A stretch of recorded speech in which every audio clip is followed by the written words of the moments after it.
What's happening, people? Back with another reaction, back with some more of The Cure. Once again, thank you to Philip for providing the deluxe editions of these albums, which include demos, rarities, and non-album singles, as is the case here. And this is one that a number of people have talked about. Sophia has talked to me about this one. I've seen a couple people mention it in the comments, and that is Charlotte Sometimes. I'm intrigued by the phrasing. Charlotte is obviously a name, typically a female name. I'm sure you could find an example otherwise, but yes, a female name, and then the qualifying description sometimes, which is to say not all of the time, but also not never. So I wonder if this relates to the narrator's involvement with or interest in Charlotte sometimes. I suppose it could relate to Charlotte doing something or being in a certain sense sometimes, not always, but not never. Either way, it's a short phrase and one with a lot of ambiguity, but one that is very intriguing in terms of what's happening and why it is periodic but not constant or absent entirely. Let's see what I can pick up on first listen. This is The Cure. The track is Charlotte Sometimes, and it's a non-album single from the era of the Faith album, 1981.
So, a lot going on here, and I caught fragments of the lyrics, enough to make some conjectures, but I didn't get a whole picture on this first listen.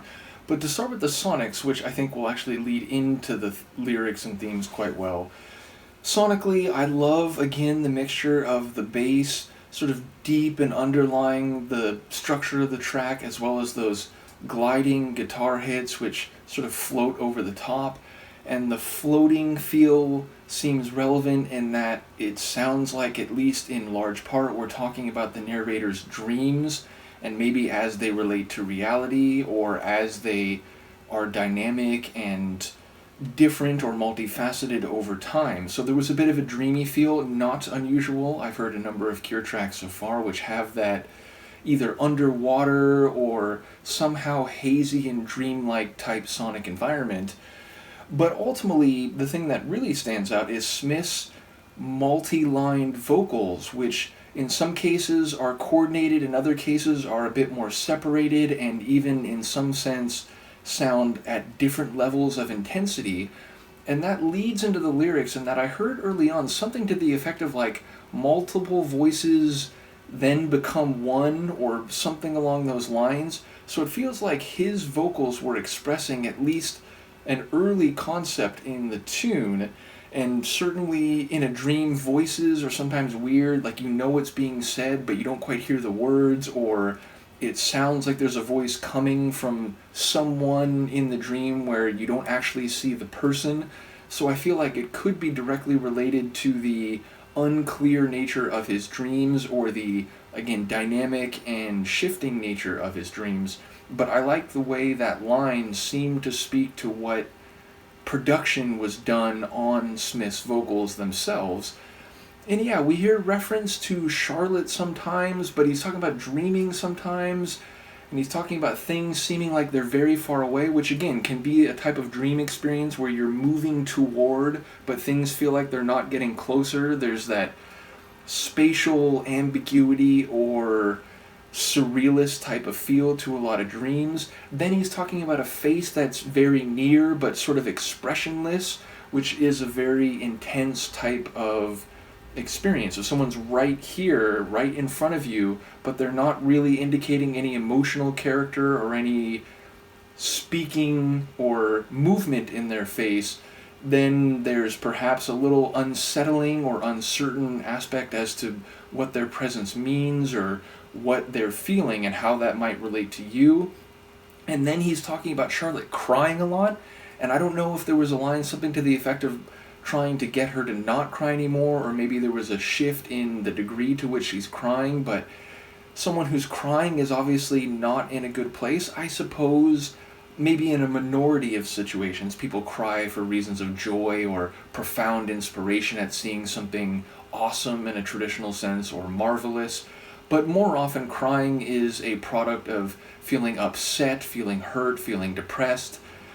So it sounds like Charlotte is occupying a complicated nature, maybe in his dreams, and indeed he's saying that so many other names, or like other people, so I don't know if Charlotte is one among a variety of people whose faces or voices are heard in his dreams, but it all seems very surrealist and dynamic, shifting, changing, and perhaps over time, even if that's in the dream or as the dreams relate to his real life experience in time. So I really don't know what's happening, but all the little tidbits I've heard I'm very intrigued by, and how they might stitch together. So I look forward to hearing people comment, but it's another very atmospheric tune. I suppose that's a catch-all word, because atmospheres can be different, but if I've noticed a constant among their tunes, even among the faster sort of post-punk type tracks that they've done, there's always a bit of atmospheric scope or depth to their tunes. So whether that's more energetic or haunting or deep and hazy and surrealist, it seems like that's a real feature of their tunes. So very much enjoying this journey. I think now we'll be on to the next studio album. Again, that's the plan, to go through the proper albums in more or less quick sequence, or rather successively, and then if there's other demos and rarities and so on, we'll circle back. But as I said, some of the non-album singles will hit on the way, so yeah, I think that's the plan. In any case, let me know what you think of this one, and I will see you next time. Peace.